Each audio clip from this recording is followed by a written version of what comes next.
I have used a range of different macro lenses in the past, but with a $15 FD to EF adapter, this thing converts all my Canon FD lenses into macro lenses, and that's what we're going to talk about in this video. Let's go ahead and check it out.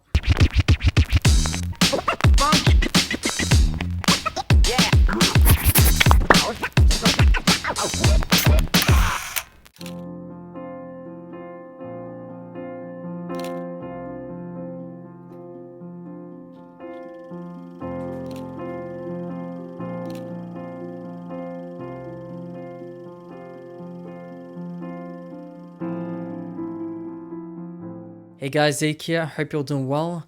In my hand, I have a Pixco Canon FD to EF adapter. Now what this thing allows you to do is adapt all your Canon FD lenses onto your EF system camera. Now the one thing to note about this adapter is that it's made specifically for macro photography only. So if you adapt it to your Canon FD 50mm, 28mm, 70 to 210, all of those fantastic lenses are now going to shoot macro only. There is no infinity focus function, and that's mainly due to the flange distance of EF cameras. It's too short and it needs an optical glass in front of the adapter in order to correct that flange distance. Now macro means the ability to focus from infinity to a 1:1 magnification, and I have to say that macro is absolutely something amazing. It just brings something unique and new to the table. You're able to capture things that you would just ignore or not see in your everyday life. Now most mirrorless APS-C cameras have a crop factor of 1.5 or 1.6 times, and therefore you're not going to get as much light as you would with full frame cameras. So having a speed boost in front allows more light into the sensor,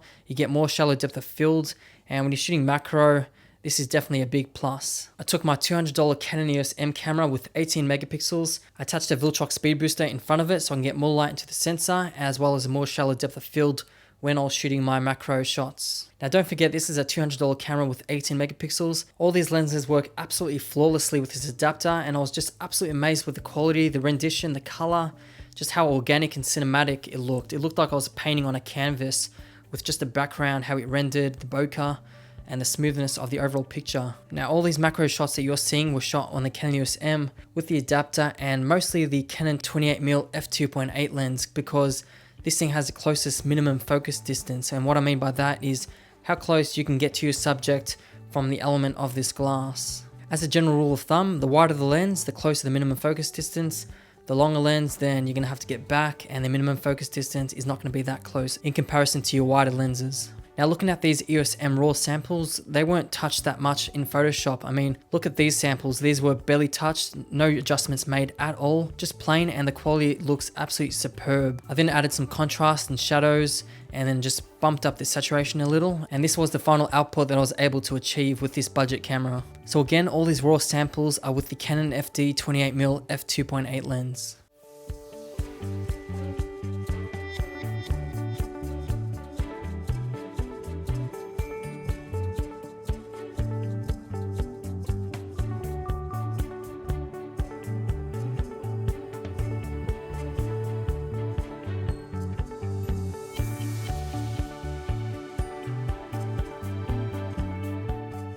Now if you're going to shoot a lot of B-roll for your YouTube content, then this adapter will definitely come in handy.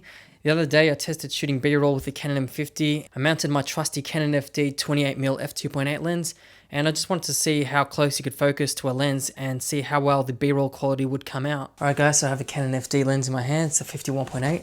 Got the Canon M50 here set up with 4K 24p, and I'm just going to see how close I can focus with this lens. And overall the quality was very nice. I was very happy with the output, and I can just see it definitely come in handy for those type of situations where you need to get really close to your lens if you're trying to show some focus gears or glass. So if you guys are doing B-roll and you want to get, up and close with your lens, just attach this adapter to your camera and you're set with all your FD lenses. So that's pretty much it guys. That's what this fantastic FD to EF adapter can do, and it costs $15 and converts all your FD lenses into macro lenses. So that's definitely a big plus. Hopefully you guys enjoyed it. Give it a thumbs up if you did. Subscribe if you haven't already, and I'll see you guys in the next video. Bye for now.